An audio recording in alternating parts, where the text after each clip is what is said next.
Praise the lord. దేవుని పరిశుద్ధ నామానికి మహిమ కలుగును గాక. అనుదిన దైవ కృపా కార్యక్రమాన్ని వీక్షిస్తున్న దేవుని బిడ్డలైన మీ అందరికీ ప్రత్యేకమైన వందనాలు తెలియపరుస్తున్నాం. నా దేవుడు నిశ్చయముగా మిమ్మల్ని ఆశీర్వదించును గాక.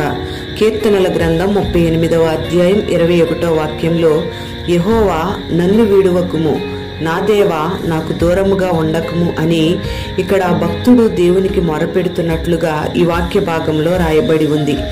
ఆయన మనకు దూరంగా ఉండే దేవుడు కాదు గాని లోబడనొల్లని ప్రజల కొరకు ఆయన చేతులు చాచి ఉంచే దేవుడని లేఖనాల్లో మనం చదువుతూ ఉంటాం.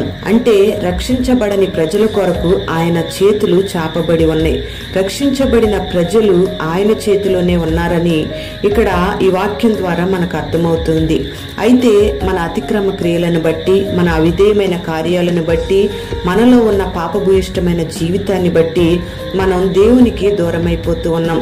మరి ఇక్కడ భక్తుడు ఈ రీతిగా ప్రార్థన చేయడానికి గల కారణం ఏమిటో ఒకసారి వాక్య భాగాన్ని బట్టి మనం ఆలోచన చేస్తే, ద్వితీయోపదేశకాండం 23వ అధ్యాయం 14వ వాక్యంలో, ఆయన నిన్ను విడువకుండునట్లు నీ పాళెము పరిశుద్ధముగా ఉండాలి అని ఈ వాక్య భాగంలో రాయబడి ఉంది. అంటే ఏదైనా పాపం మనలో కనబడితే ఆయన మనకు దూరమైపోతాడని లేఖనం స్పష్టంగా మనకు తెలియపరుస్తుంది.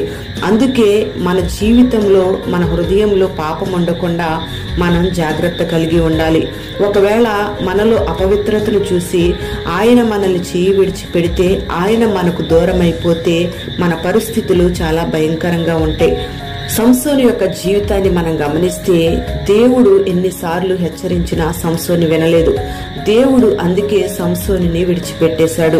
ఏ ఫిలిస్తీన్ల చేతిలో నుండి ఇశ్రాయేలు ప్రజలను దేవుడు విడిపిస్తాడని ఆశపడ్డాడో, కోరుకున్నాడో, అదే ఫిలిస్తీన్ల చేతిలో సంసోను చిక్కబడిపోయాడు.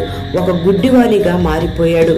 సౌలును కూడా మనం గమనిస్తే, సౌలును దేవుడు విడిచిపెట్టాడు. ఎందుకంటే ఇశ్రాయేలీలందరికీ ఒక రాజుగా, తండ్రిగా ఉండి నడిపించవలసిన ఆ సౌలు దురాత్మ చేత పీడింపబడి పాప సంబంధమైన ఆలోచనల చేత ఏడవపడుతూ తన కత్తి మీద తానే పడి చనిపోవాల్సిన పరిస్థితి వచ్చింది. ప్రియ దేవుని బిడ్డలారా, ఆయన మనలో పాపాన్ని చూసి మనల్ని విడువకుండా ఉండాలంటే మనలో ఉన్న గర్వమైన, అవిధేయతైన, అహంకారమైన, హృదయంలో దాగి ఉన్న పాపమంతటిని కూడా మనం విడిచిపెట్టాలి. ఒకవేళ మనలో పాపం ఉంటే ఆ పాపం ఆయనకి, మనకి ఎడబాటును కలుగు చేస్తుంది.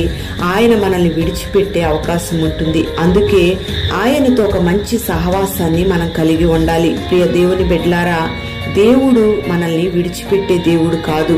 మనం తెప్పరిల్లేటట్లుగా చేసి పాడైపోయిన మందిరం అనే మన హృదయాన్ని బాగు చేసుకోవడానికి కృపనిచ్చే దేవుడు మన దేవుడు. అందుకే ఆయన్ని మనం ఆశ్రయించి ఆయనతో ఒక మంచి సంబంధాన్ని కలిగి ఉండాలి. ఆయన మనల్ని విడువని దేవుడు. అంతేకాకుండా మన పితరులకు తోడుగా ఉన్నట్టు మనకు కూడా తోడై ఉండి తన ఆజ్ఞల మార్గంలో మనం నడిపించబడేటట్లుగా దేవుడు మన హృదయాలను ఆయన వైపు త్రిప్పే దేవుడు. మరి ఈ మాటలు వింటున్న నీ హృదయం ఆయన వైపు తిరిగి ఉందా?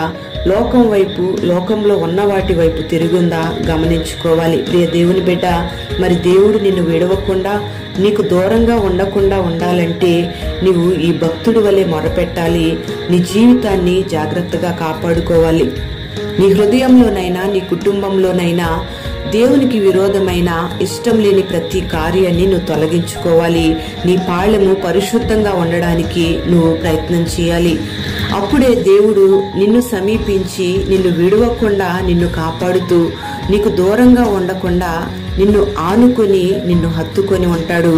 దేవుడు గొప్ప ఆశీర్వాదాలని నీకు అనుగ్రహిస్తాడు. మరి దేవునికి ఇష్టమైన కార్యాలను నువ్వు చేయడానికి ఈ దినాన ఇష్టపడినట్లయితే ఆయన నిన్ను తన సొత్తైన ప్రజగా మార్చుకొని దేవుడు నీకిష్టమైన కార్యాలను చేయడానికి దేవుడు సిద్ధంగా ఉన్నాడు. నీకు ఆయన నిత్య మహిమను ఇవ్వడానికి, యుగయుగాలు ఆయనతో ఉండడానికి దేవుడు నీకు గొప్ప అవకాశాన్ని కలుగు చేయడానికి సిద్ధంగా ఉన్నాడు. మరి ఈ దినాన అట్టి కృపను నా దేవుడు నీకు అనుగ్రహించి నీ పాళెమనే నీ హృదయాన్ని, నీ కుటుంబాన్ని పరిశుభ్రంగా, పరిశుద్ధతగా ఉంచుకునే ఆ ధన్యతను, ఆ భాగ్యాన్ని, అట్టి కృపను నా దేవుడు నీకు అనుగ్రహించునుగాక. ప్రార్థన. పరిశుద్ధుడవైన తండ్రి, ప్రేమ కలిగిన దేవానికి స్తోత్రం చెల్లిస్తున్నాం. ఈ దినం ఈ మాటలు విన్న నీ బిడ్డలందరినీ మీరు ఆశీర్వదించండి. ఈ మాటలు విన్న నీ బిడ్డలందరినీ కూడా మీరు విడువకుండా, దూరంగా ఉండకుండా ప్రతి ఒక్కరిని విడువని ఎడబాయని దేవునిగా మీరు తోడై ఉండి నీ బిడ్డలను నడిపించమని ప్రార్థన చేస్తున్నాం. నీ బిడ్డల జీవితాలలోనైనా, హృదయంలోనైనా, కుటుంబాలలోనైనా నీకు విరోధమైన కార్యాలు, అపవిత్రమైన కార్యాలు ఏవున్నా వాటిని మీరు తొలగించి నీ బిడ్డలందరినీ మీరు పరిశుద్ధపరచమని ప్రార్థన చేస్తున్నాం. నీ బిడ్డలను శుద్ధి చేయండి, పవిత్రమైన మార్గాల్లో నడిపించండి.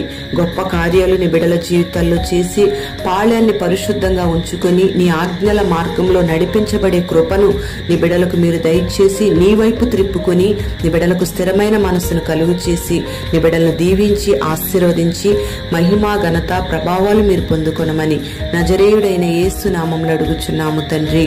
ఆమేన్.